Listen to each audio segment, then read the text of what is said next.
Estamos en las instalaciones de la Freli 2021. Tengo el placer de estar aquí al lado del maestro Flavio Mendoza. Maestro, primero, ¿por qué ha decidido usted esta noble vocación de ser maestro? Fíjate, más allá, alguna vez me preguntaron, ¿te gustan los niños? Y mi respuesta fue clara, no me gustan los niños, pero para ser maestro no te necesita gustar los niños. Cuando le encuentras esa oportunidad de transformar tu entorno, de transformar tu municipio, tu estado, tu país, a través de una de las tareas más importantes que tiene el sector público, es donde te nace la vocación de ser maestro. Más allá de gustarte, la relación personal con los niños. Es sinceramente para mí muy grato entender cómo funciona la mente de un niño, cómo tenemos la capacidad de hacer de esos pequeñitos unos grandes pensadores, grandes críticos, grandes científicos, grandes transformadores de la realidad que vivimos. Son unas esponjitas de pequeños. ¡Wow!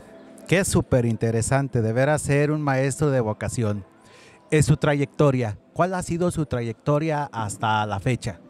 Bueno, maestro de primaria en el sector público de doble turno de 2008 a 2015. En el 2015 me promoví como director de educación y llego como director de tiempo completo a la Escuela Ernesto Corona Amador y hasta la fecha sigo estando ahí. Tengo otras actividades, por ejemplo en la comunicación, en el periodismo, no me asumo como periodista, quienes son periodistas en realidad saben lo que significa, he sido más, analista político y participo con una columna en un semanario de contenido político en Jalisco, que es Conciencia Pública. Además de tener otros proyectos que tienen que ver más en políticas públicas. He tenido una trayectoria tanto sindical como en el sector político, más no público. No he ostentado ningún cargo de representación popular, pero me gusta participar en pues el desarrollo de proyectos de política pública enfocada hacia educación. El día de hoy este espacio se engalana con su presencia, enorme su charla, enorme su ponencia. ¿Cómo hacer que la sociedad hagamos conciencia, ¿no? Que los maestros, igual me presento, yo soy maestro de secundaria, por ahí en mi pueblo San Francisco de Asís, aquí a un pasito, tengo el agrado de haber escrito un libro sobre la historia de mi pueblo, dejar siempre esa idea de que venimos a este mundo a dejar huella y que la huella sea positiva, que sea para bien. Y la huella que deja usted el día de hoy es súper importante. ¿Por qué la charla, la educación post-COVID? Pues porque se han replanteado, es una oportunidad que tenemos, primeramente, de entender por esta desnudez que le da la pandemia a los sistemas educativos en el mundo.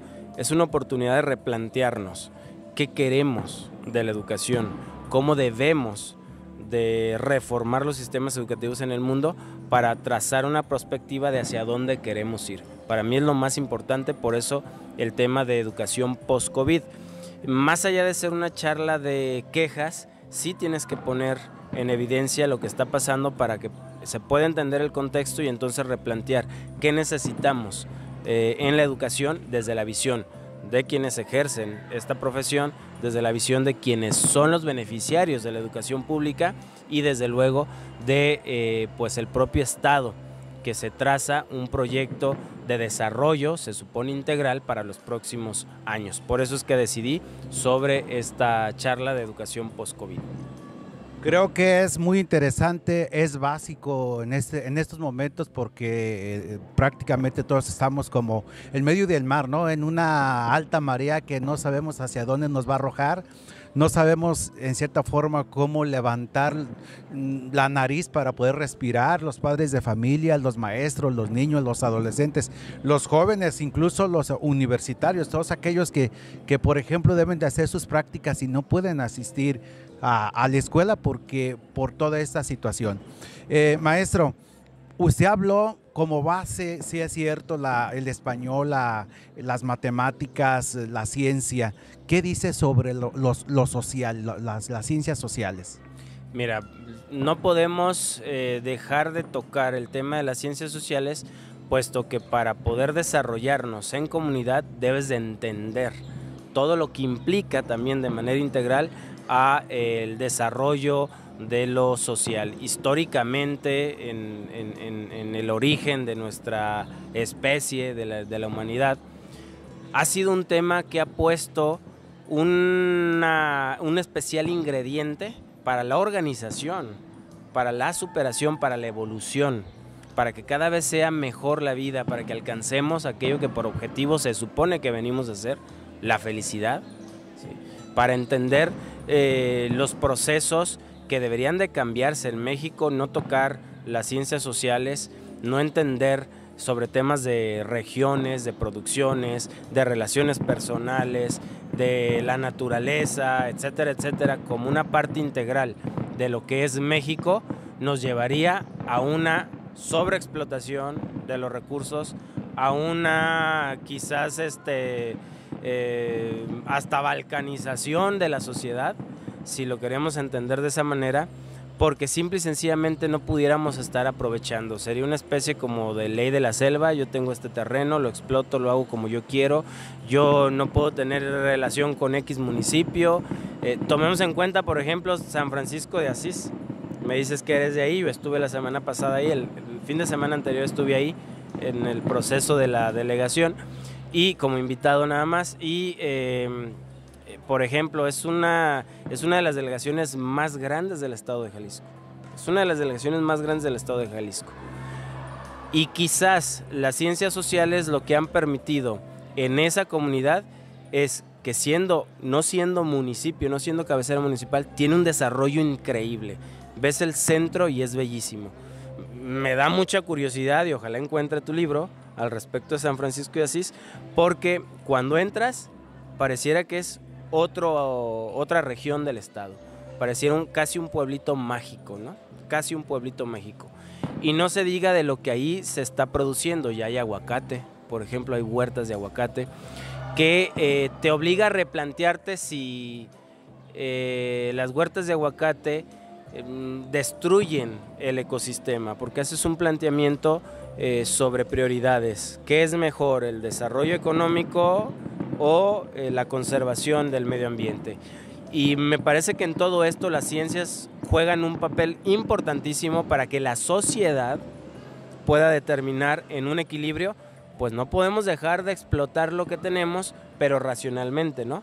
Tampoco vamos a sentirnos exentos de un sector de la agricultura tan importante que lo pueden explotar, como es el aguacate, que trae una gran riqueza, que trae no solamente para el dueño de la tierra, no solamente para el productor, sino para quienes trabajan miles de fuentes de empleo.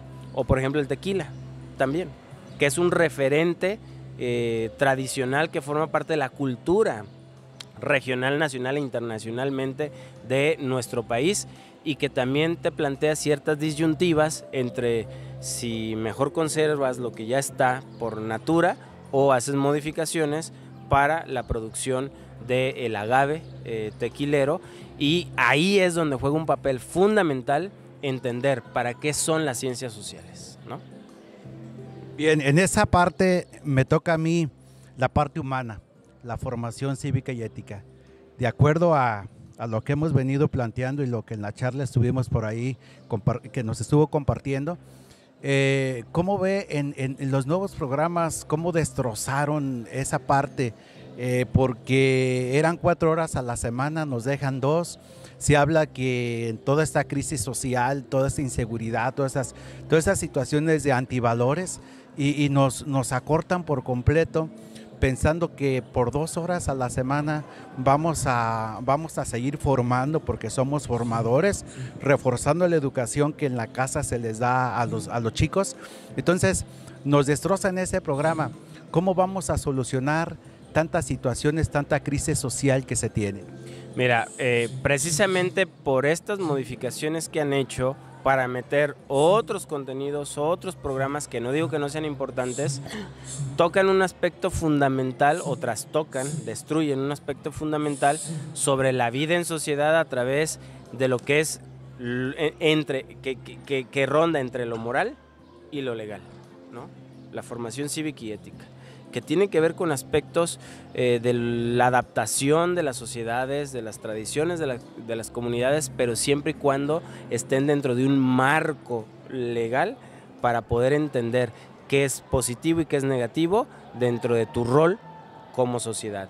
Y si hablamos de los antivalores que hoy se promueven en todos lados, que cada vez vemos con más naturalidad asesinatos, que cada vez vemos con más naturalidad agresiones o crímenes de odio de sectores vulnerables, que cada vez vemos más asentado también violencia infantil, que las estadísticas no tocan. Hay violencia infantil, no solo dentro desde casa, sino también fuera de casa. Hay aspectos que han dañado a niños y que los han marcado durante toda su vida, y me parece que aquí debería de haber una ampliación para abordar los contenidos. Pero déjame comentarte algo, un elemento importante y de lo que hablaba son las escuelas de tiempo completo. Ampliar un poquito las jornadas escolares te permite tener un mayor mapa de horario para poder establecer curricularmente lo que se necesita para dar a los niños. Pero hablo de otra cosa también, la autonomía que deberíamos de tener dentro de las escuelas para adaptar. Oye, si estás viviendo en Ciudad Juárez en aquellos tiempos donde el asesinato de las mujeres fue casi pandémico, ¿no? Fue terrible. ¿Por qué no permitirle a las escuelas llevar a cabo programas que contrarrestaran lo que socialmente le estaban instruyendo a los niños, ¿no? De ver con naturalidad el desprecio, el odio? ¿Por qué no atacar desde la educación? Y aquí es donde cada escuela debería de cumplir autónomamente una función dentro de lo social, adaptarse a cada condición de cada comunidad, porque habrá también en aquellas donde 2 horas posiblemente sea suficiente, ¿no? Por quizá la dinámica de las propias comunidades, pero sin duda me parece que la formación cívica y ética es una parte fundamental, porque es donde moldeas con sensibilidad esta parte humana de cumplimiento, de identidad nacional, patriótica, de cumplimiento con las responsabilidades cívicas y de un pensamiento de colectividad. Lo que hoy puedo estar haciendo mal le va a estar impactando a otro. Me parece que es lo fundamental.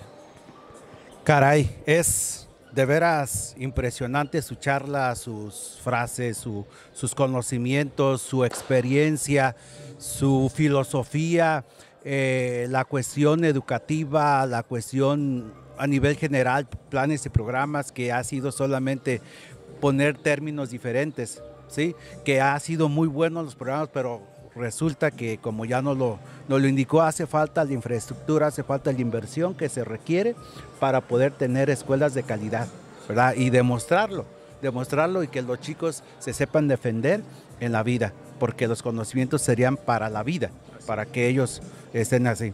Le agradezco este espacio, este momento, y que nos haya compartido esta charla.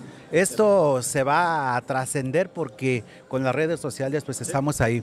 Bien, en las cámaras, Lázaro Cholico Rivas, conductor, igual ayudado por mi hijo de 10 años, Francisco Javier, que es el camarógrafo, y pues muchísimas gracias y un placer. Le voy a felicitar y decirle que llegue esa voz a más allá, como se lo pedía la maestra. Muchas gracias. Que pase bonita tarde. Gracias.